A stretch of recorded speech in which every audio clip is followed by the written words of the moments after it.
की गई टिप्पणी कि उत्तर प्रदेश में राम राज्य के नाम पर जंगल राज कायम, वो चरितार्थ होता हुआ नजर आ रहा है। सरकार कहती है कि जीरो टॉलरेंस,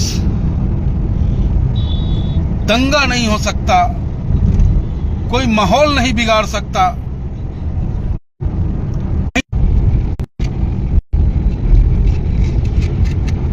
एक तरफ प्रदेश के मुख्यमंत्री आदरणीय योगी आदित्यनाथ जी कहते हैं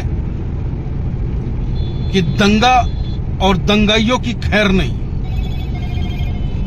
और दूसरी तरफ अराजक तत्व का हौसला निरंतर बुलंद होता हुआ नजर आ रहा है। गाजियाबाद की जो हालात है वो तो है। मैं तो बधाई देना चाहूंगा गाजियाबाद पुलिस प्रशासन को कि अब तक गाजियाबाद प्रशासन ने जो कार्य किया है और कर रहा है, गाजियाबाद में पीसफुल माहौल बना रहे, इसको लेकर इसके लिए मैं धन्यवाद देता हूं, बधाई देता हूं। और बहराइच में जिस प्रकार बहराइच को जलाया गया,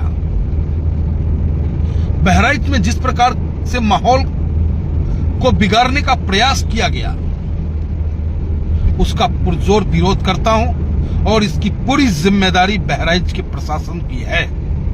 बहराइच की प्रशासन बिल्कुल फेलवर हुई है, इसमें कहीं कोई दो राय नहीं है। मैं दुखी हूं जिस लड़के की हत्या हुई है, लेकिन दुखी मैं उस घटना से भी हूं जो एक किसी धार्मिक स्थल पे उसके प्रतीक चिन्ह झंडा को उतारना, उसे फाड़ना, तोड़ना, ये कहां तक जायज है? आखिर ऐसा हो क्यों रहा है? किसकी सह पे हो रहा है? कौन है इसके मेन मास्टर जो ऐसे लोगों को आगे करने का कार्य करता है? मैं पूछना चाहता हूं, जिस परिवार का वो बेटा गया है, जिस मां की गोद सुनी हो गई है, आज कोई उसे लौटाने वाला है? और दंगे में जो नुकसान होते हैं किसके होते हैं? गरीब के होते हैं, कमजोरों के होते हैं, जिनके दरवाजे कमजोर होते हैं। मेरे दोस्त, दंगा और झगड़े से कभी किसी का भला नहीं हुआ है,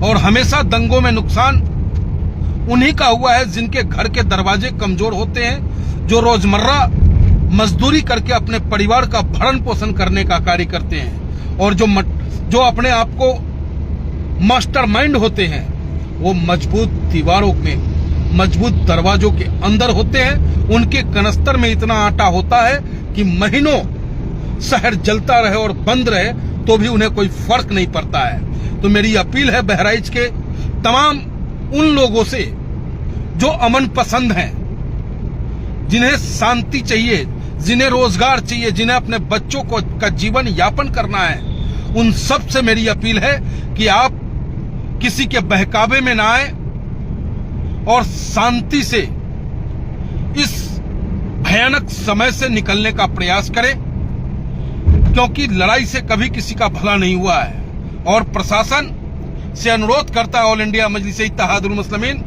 कि निष्पक्षता से कार्रवाई करे, बिल्कुल निष्पक्ष होकर, क्योंकि आपने जो वर्दी पहन रखी है वो संविधान की वर्दी है।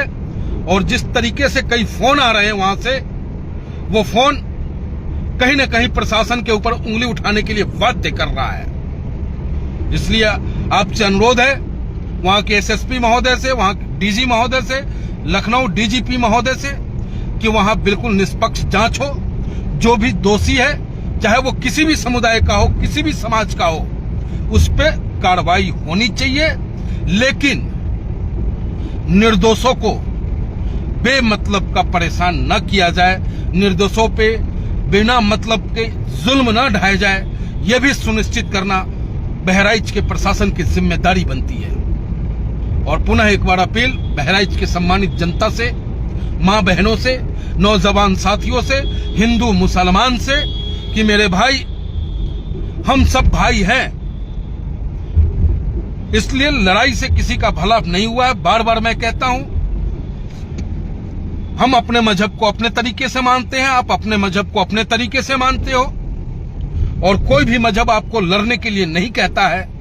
इसलिए लड़ाई नहीं, शांति का दान दे, सभी लोग आपस में प्यार से रहें। अगर आपके पड़ोस में कोई असलम है तो वो आपका भाई है, अगर आपके पड़ोस में कोई राम नाम का व्यक्ति है वो भी आपका भाई है। तो इस तरीके से रहने का प्रयास करेंगे आप लोग, और कोई वायलेंस नहीं करेंगे, यही अपील हमारी है।